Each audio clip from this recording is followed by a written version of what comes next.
Meron po akong pin-repair na konti ring slide. Sana po maipakita muna bago ako magpatuloy. Pwede po, Deputy Speaker Marcoleta. Law, ibig sabihin batas. So kaya ginawa ang batas sa isang democratic country na kung nasaan tayo ngayon is para maging pantay-pantay ang lahat ng tao. Sa classroom may batas, bawal lumabas o bawal lumabas. Pero pag sinabing pag nag-comply ka na bawal lumabas, pero may ginawa ka sa pinagbabawal nila, inayos mo yung law ng classroom nyo at sinabmit mo ulit, ay pwede nang pala ikaw lumabas. Mr. Speaker, No. my distinguished colleagues, hindi po nag-comply sa batas ang ABS-CBN, kaya hindi po sila pwedeng lumabas at magpalabas. Those opposing the franchise application of ABS-CBN will show with clear and convincing evidence that ABS-CBN did not comply with the terms and conditions of its franchise, as well as our laws and the Constitution. In fact, they will show in the succeeding hearings of the Committee on Legislative Franchises that ABS-CBN deliberately and with impunity violated the conditions of its legislative franchise and more so of our laws and the Constitution. Matagal na po kasi ang mga aligasyong ito. Hindi mamatay-matay, lumulutang sa internet, nasa labi ng mga Pilipino. Hindi seryosong binigyan ng pansin. Bakit po? Tikom ang bibig ng may kakayahang magsiwalat nito dahil takot sa maimpluwensyang network na kayang sirain ng tao, kandidato man o hindi. Salamat at ganap na nanindigan si Speaker Alan Peter Cayetano at hindi inalintana ang mga tuligsa sa kanya at pinayagan niya na magkaroon ng patas, bukas at malawak ang pagdinig sa mga aligasyong ito katulad ng nagaganap sa araw na ito. Ang banggit nga po sa John 8:32 ay ganito, "And you will know the truth, and the truth will set you free." Violation of the Constitution. Number 1, franchise is longer than 50 years. Hindi na po dapat payagan itong pagre-renew ng prangkisa ng ABS-CBN. Dapat na pong isara ang pinto para sa kanila. Bakit po? Because the ABS-CBN has been using the airwaves for more than 50 years. 53 years today, to be exact. Our Constitution says that Congress can grant a franchise of up to 50 years only. Taong 1957, nang makuha ni Don Eugenio Lopez Sr., may-ari ng Chronicle Broadcasting Network o CBN, ang Alto Broadcasting System o ABS. Simula po noong 1967 ay naging ABS-CBN na po ang tawag dito dahil sa merger ng ABS at CBN. Kung susumahin po natin ang prangkisa nito simula noong 1967, ay 53 taon na po itong gumagamit ng airwaves magpahanggang ngayon. 63 years naman po kung susumahin natin mula po ng pagkakakuha ng CBN sa ABS noong 1957. The Committee on Legislative Franchises should not allow itself to be used by ABS-CBN to again circumvent the Constitution and violate the categorical 50-year limitation imposed on franchises. Hindi na po dapat buhayin muli ng Kongreso ang prangkisa ng ABS-CBN sapagkat ayon po sa ating saligang batas, ang buhay ng prangkisa ay hindi dapat lumampas ng 50 taon. EDSA Revolution. Siguro po may mga ngatwiran at sasabihin ng ganito. Isinara naman nung martial law ang ABS-CBN. Di po ba? Dapat huwag bilangin ang panahon na yon. Tanggapin po natin sandali na isinara nga ang ABS-CBN simula Setyembre 23, 1972, pagkatapos na ideklara ang martial law. Pero hindi po ba nagbukas din ito agad matapos na ito ay mabawing muli ng pamilya Lopez noong EDSA Revolution? Hindi ba't kulang-kulang 13 taon din po ang namagitan na panahon? So let's assume that we subtract 13 years from the 63 years that ABS-CBN has been in operation starting 1957 when CBN acquired ABS. Hindi ba't 50 taon din po ang magiging resulta? Ibig pong sabihin, tapos na at paso na pa rin ang prangkisa ng ABS-CBN with or without martial law. Hindi ba't sobra-sobra pa rin ito at lalabag pa rin sa ating saligang batas? Naging palasak nga noong panahon ng martial law ang kantsaw na tama na, sobra na. Subalit ang mahalagang tanong po ng taong bayan na hindi pa nasasagot magpahanggang ngayon ay kung paano biglang nabawi ng mga Lopez ang ABS-CBN mula sa pag-aari ng gobyerno pagkatapos maitalaga ang Cory administration. Sinulatan po noon ni dating Senador Lorenzo Tanyada ang Presidential Commission on Good Government na isoli na sa mga Lopez ang ABS-CBN kahit may arbitration pang nagaganap sa pagitan ng pamahalaan at ABS-CBN. Na i-turn over po agad ang istasyon ng ABS-CBN sa mga Lopez sa kabila ng wala pang pagtukoy sa tunay na pagmeme-ari nito ayon sa kautusan sa Board of Administrators na binuo sa Letter of Instruction number 1 ni Pangulong Cory Aquino. Sa ngayon po ay wala man lang mailabas na papeles tungkol dito ang PCGG. Nagbayad po ba ang ABS-CBN sa Administrasyong Cory Aquino? Nag-public bidding po ba? Bakit tila ura-urada at habang magulo pa ang lahat dahil katatapos lang ng EDSA Revolution, ay biglang napasakamay na muli ng mga Lopez ang ABS-CBN? Nakabatay po ba ito sa batas? Hindi po ba dapat sagutin ng ABS-CBN ang mga tanong na ito upang mapanagot po ang dapat na managot kung meron man? Foreign ownership. Puntahan naman po natin ang muling pagbubukas ng ABS-CBN noong 1986. Pati po kasi noong panahon yun ay may paglabag na rin sa ating saligang batas. Ano po kaya yun? Dahil Amerikano at hindi Pilipino ang may-ari at namahala sa ABS-CBN na mariing ipinagbabawal ng saligang batas. Congress should deny the franchise application of ABS-CBN for its clear violation of the Constitution, requiring 100% Filipino ownership and management of mass media companies.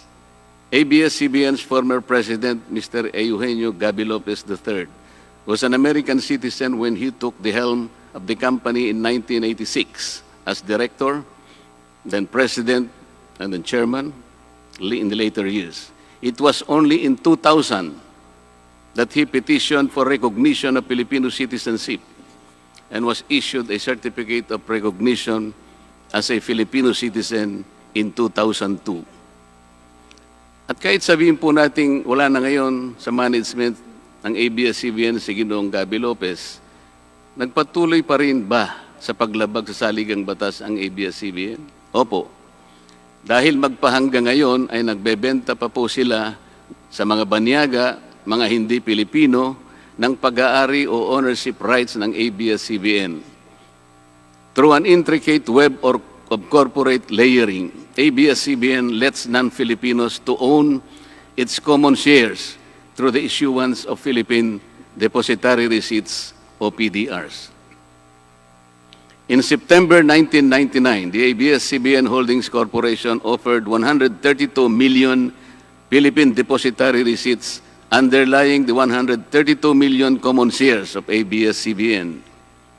Immediately prior to the closing of the PDR's offering, Lopez Incorporated, the main stockholder of ABS-CBN Corporation, transferred 132 million ABS-CBN shares to ABS-CBN Holding Corporation, its alter ego.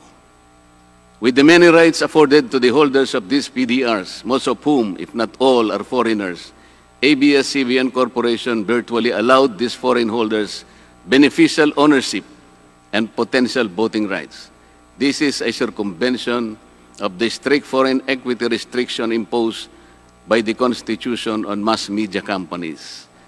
Quite obviously, the ABS-CBN PDR instrument, a creative financial mechanism, is being used as a subterfuge to indirectly own the underlying ABS-CBN shares of stock. Violation of workers' rights under the Constitution. ABS-CBN violated the rights of its own workers. It denied them their just share in production as required by the Constitution. It committed unfair labor practices, which consequently denied its employees the benefits required by law to be provided to all employees. Isang halimbawa po dito ay ang asunto na isinampa ng halos 100 o mahigit sa 100 manggagawa ng ABS-CBN sa National Labor Relations Commission o NLRC dahil sa pagtanggal sa kanila dahil sila raw ay mga talents lamang at hindi mga regular na empleyado. Nanalo po ang mga manggagawa sa NLRC at maging sa Court of Appeals. Bakit hindi na lang nila sinunod ang hatol at umapila pa ang ABS-CBN sa Korte Suprema?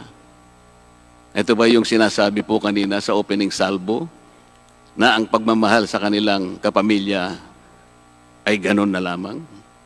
Mali naman po yata na sabihin ng ABS-CBN na lampas sa 11,000 ang mga empleyado nito dahil kung ito po ay masusi nating iimbestigahan, may 2,661 at isa lamang. 2,661 ang mga regular na empleyado nito. Ang karamihan po o mahigit na 8,500 na kawani ng ABS-CBN ay tinagurian nilang independent contractors or talents, project workers at contractuals lamang kahit na pang-regular na empleyo ang trabaho nila. Ayon po sa ating labor code, kapag pang-regular ang tungkulin ng isang manggagawa, dapat siyang gawing regular employee. Hindi dapat contractual. Hindi dapat independent contractor, talent o kaya'y project worker lang. Malinaw na labag sa batas ang ginagawa ng ABS-CBN. Sana ay ibalita rin po ito ng TV Patrol upang mabunyag ang libu-libong endo sa kanilang bakuran. ABS-CBN has not regularized its contractual workers and talents despite performing the functions of regular workers. It even forced some of its workers to sign employment contracts containing waiver of the right to regularization. And those who refuse were unceremoniously terminated from work. ABS-CBN has subcontracted most of its production work to subcontractor production companies, despite the fact that production is directly related to its core business. These production entities are paid minimally, whose workers obviously get lesser benefits and take-home pay compared to ABS-CBN's regular employees. And yet, the profit generated by ABS-CBN from its independent production companies appear greater than its expenses, especially those expenses that are even deductible for income tax purposes. Kung kaya't hindi po may kakaila sa publiko na napakarami ng labor cases na hinarap at haharapin pa ng ABS-CBN. Ang masaklap pa po dito ni hindi nagbibigay ng contribution ang ABS-CBN para sa benepisyo ng kanilang mga empleyado. Dahil po sa 2,661 lang ang regular employees nito, ang mga ito lang ang may benepisyo. Ang iba po na mahigit 8,500 na nagtatrabaho sa ABS-CBN ay wala po ni katiting na government-mandated benefits na natatanggap katulad ng SSS, PhilHealth, o kaya Pag-ibig. Kanina po sa opening salvo, narinig po natin na ang kanila pong isinasangkalan ay yung kanila pong mga kawani, mga manggagawa. Ang kongreso pong ito ay nakikidalamhati. Nalulungkot din po. Bakit naman po hindi? Kung pwede po nating ipaghalimbawa, sandali lamang po, ang ABS-CBN sa isang jeepney driver. Alam po niya na wala siyang prangkisa. Nagsakay po siya ng napakaraming pasahero. Yung mga pasahero naman po, bago sumakay doon, hindi naman niya tatanungin sa driver, Mamang driver, mamang chopper, kayo po ba ay may prangkisa? Yung rota po ba ninyo, pinapayagan yan? Wala pong nagtatanong na gano'n kasi mabilisan eh. Pare-pareho pong nagmamadali. Anong pong masita siya ng LTFRB? Gagamitin po ba nung driver na yon o nung taxi driver na yon o yung bus operator na yon? Kawawa naman po yung pasahero namin kung patitigilin mo ngayon. Meron pong pupunta sa ospital, meron pong pupunta sa trabaho, meron pong pupunta sa eskwela. Napakarami pong gawain itong mga taong ito. Ito po ba ang ibibigay po ninyong halimbawa? Hindi po ba dapat kayo muna ang kauna-unahan na nag-isip ng kapakanan nila? Ilagay ninyo sa magandang kalagayan ang pagpapatupad ng prangkisa ninyo at wala pong malalagay sa alanganin. Huwag po ninyong isasangkalan ngayon ang inyong mga manggagawa at kani-kanilang pamilya. Hindi po ganun. Sasagutin po ninyong aligasyon na ito, hindi po sa pamamagitan ng emotional appeal. If this indeed the true house of the people, the Committee on Legislative Franchises must side with the poor workers of ABS-CBN in denying its franchise, justice to them will be finally served, although ironically, this will also entail some sacrifice on their part. Political bias. ABS-CBN has been biased and partisan in favor of particular candidates and against certain candidates during the 2010 and 2016 presidential elections, contrary to the terms of its franchise and in violation of the Omnibus Election Code. Hindi naman po lingid sa kalaman ng marami, kung hindi man lahat, kung paano naging pro-Noynoy Aquino ang ABS-CBN noong 2010 at pro-Grace po at Lenny Robredo naman noong 2016. It is also a matter of record that ABS-CBN failed to air some of President Duterte's political advertisements during the 2016 campaign period, despite receiving the payment for said political ads. Ang masakit po dito, kung hindi pa sila pinigilan ng korte sa pamamagitan ng isang TRO, ay nakahanda na palang ipalabas ng ABS-CBN sa bisperas mismo ng pagtatapos ng campaign period ng 2016 presidential elections. Ang mga anti-Duterte advertisements na binayaran ng isang dating senador. Sinadya ang timing para hindi bigyan ng pagkakataong makasagot pa si Mayor Duterte na noon ay kandidato bilang presidente. Mabuti na lamang at napahinuhod ng ang korte ng petisyon ni Speaker Alan Peter Cayetano na noon po ay Vice Presidential Candidate ni Pangulong Duterte at dagliang nag-issue ng TRO ang korte sa ABS-CBN. It is now a public knowledge that President Rodrigo Duterte and Speaker Alan Peter Cayetano expressed their disappointments over ABS-CBN's unfair reportings and meddling in previous elections. For those opposing the franchise application, hindi na po dapat payagan ng ABS-CBN na muling pakialaman ang politika sa ating bansa. Panahon na para ang taong bayan ang pumili ng mga namumuno na gusto nila at hindi ang napipisil ng ABS-CBN. Paalala lang po sa ABS-CBN, you are a broadcasting company, not a political kingmaker. Either you play ball or you play fair. Multiple channels in one franchise. Mga kababayan, inabuso po ng ABS-CBN ang kanilang prangkisa. Sa hindi nila may paliwanag na dahilan o maaari namang sinadya na gamitin ang kanyang prangkisa para sa isang channel lamang, pero gumamit pa ng ibang prangkisa ng telekomunikasyon na hindi naman pang broadcast upang mas kumita at makapagbenta sa pamamagitan ng maraming channels. ABS-CBN violated the terms and conditions of its franchise by offering its TV Plus boxes for a one-time fee but using the free-to-air signal authorized in the franchise granted by Congress at no cost to ABS-CBN. Tubong lugaw, ika nga. But this practice of ABS-CBN without permission from Congress or the National Telecommunication Commission is killing the cable industry, which depends on monthly based subscription of its clientele. At bukod po sa pagbebenta ng TV Plus box sa publiko, sa Kapamilya Box Office Channel na nakapaloob dito, ay nagawa pang maningil ang ABS-CBN sa bawat pelikulang gustong mapanood ng publiko sa KBO Channel. Ibinenta na nga ang TV Plus box, ibinenta pa rin ang mga palabas na pwedeng mapanood sa TV Plus box. Dobleng tubong lugaw na po ito. Hindi po saklaw ang mga ito sa prangkisa na ipinagkaloob ng Kongreso sa ABS-CBN.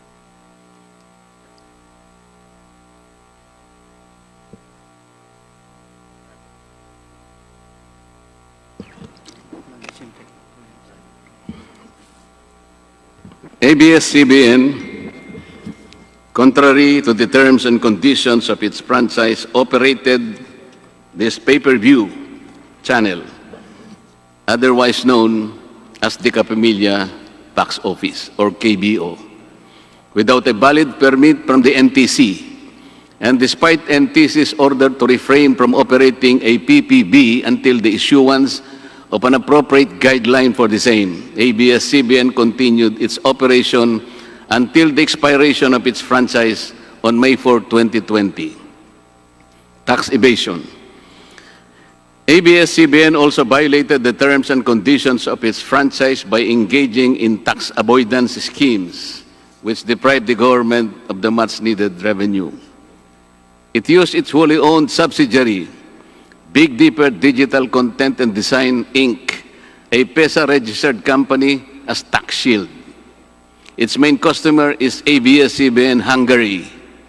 And because of this unconscionable tax avoidance scheme, ABS-CBN alleged effective tax rate in 2018 was at negative 5%. This means that ABS-CBN managed to avoid paying taxes in 2018. Bakit po ang GMA7 na hindi naman kasing laki o kasing yaman ng ABS-CBN ay nakapagbayad ng buwis sa pamahalaan ng 1.6 billion pesos noong 2018? Samantalang ang malaalamat na ABS-CBN ay walang binayarang buwis. Bakit naman nakalibre ang ABS-CBN noong 2018 sa negative income tax nila na 84 million? Ibig sabihin po nito ay may tax credit pa ang ABS-CBN at ang gobyerno pa ang lumalabas na may utang dito. Wala pong pagkakaiba ito, mga kababayan, sa isang taong nangutang sa tindahan, binigyan pa ito ng sukli. In 2019, ABS-CBN again did not pay its rightful taxes. It avoided this by entering into compromise agreement with the Bureau of Internal Revenue, with the latter accepting the settlement of 152 million pesos plus from ABS-CBN, equivalent to only 40% of its assessed deficiency in income tax, value-added tax, and documentary stamp tax payments. But this is only one among the 4 other cases lodged by the BIR at the Court of Tax Appeals, all of which were also settled by compromise. Bakit po ganun? Hindi po ba nando sa prangkisa ng ABS-CBN na babayaran nila lahat ang rightful taxes? Kinakailangan po bang sila ay habla pa ng BIR bago sila mapilitang makapagbayad lamang kahit settlement lamang? Ang linaw po ng kanilang prangkisa na babayaran lahat ang kaukulang buwis. Bakit kailangan pong sila ihabla at idemanda pa ng BIR para lamang sila ay makapagbayad? There are also allegations to date that ABS-CBN's Lingkod Kapamilya Foundation, ALKFI, is being used as ABS-CBN as tax shield, and that ALKFI also failed to file donor's tax return and pay the donor's tax. Ito po ang mas nakalulungkot dito, mga kababayan. Kapag politiko o government official ang nagkawang gawa, epal ang tawag dito ng ABS-CBN. Kahit mula pa sa sariling bulsa ng politiko ang pinanggalingan ito. Pero kapag ito ay galing sa lingkod kapamilya, puro pangalan ng ABS-CBN ang kanilang pinangangalandakan, katulad po ng nakita natin ngayon. Alam naman natin na galing naman sa lahat, sa mga donors ang pondo na ginamit nila.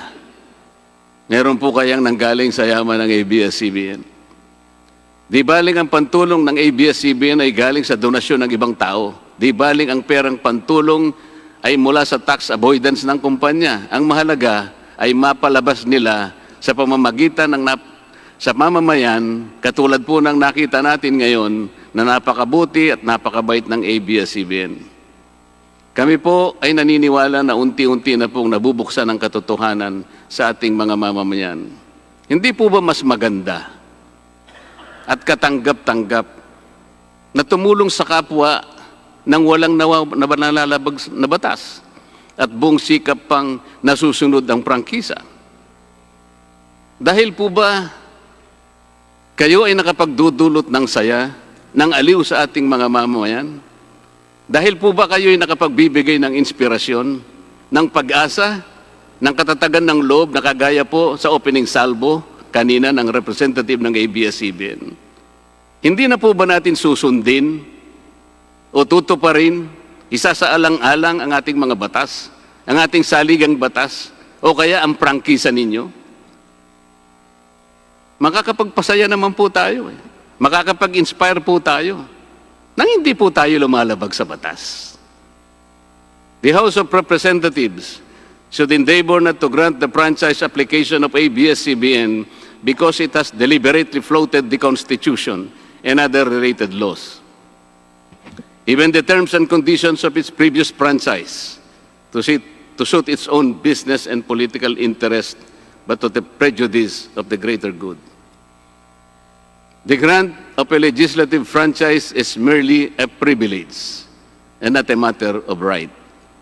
Congress has the exclusive constitutional authority to award, alter, or revoke this privilege when the common good so requires, as in this particular case of ABS-CBN. We believe that it is but right for the House of Representatives to deny this time the franchise of ABS-CBN for flagrantly violating the Constitution and related laws, even its own franchise, making it unworthy of the grant of this special privilege by the state.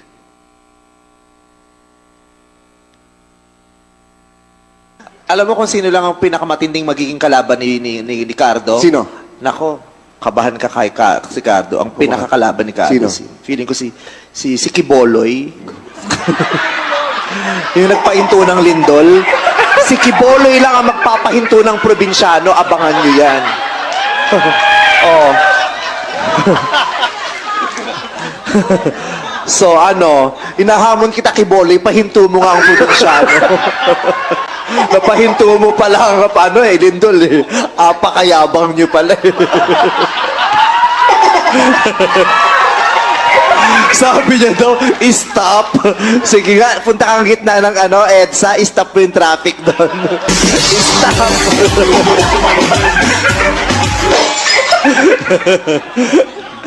Iba ka, Kiboloy.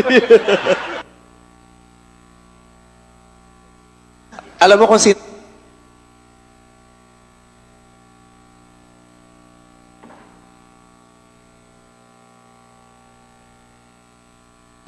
Kailan mo ba gustong mapa-stop ang probinsyano? Ikaw, pwede ka. Kailan mo gustong i-stop? 1 buwan, 2 buwan, 3 buwan, 4 na buwan? Ikaw. Baka sa 4 na buwan, hindi lang yung probinsyano may stop. Baka pati yung network mo, stop na yan.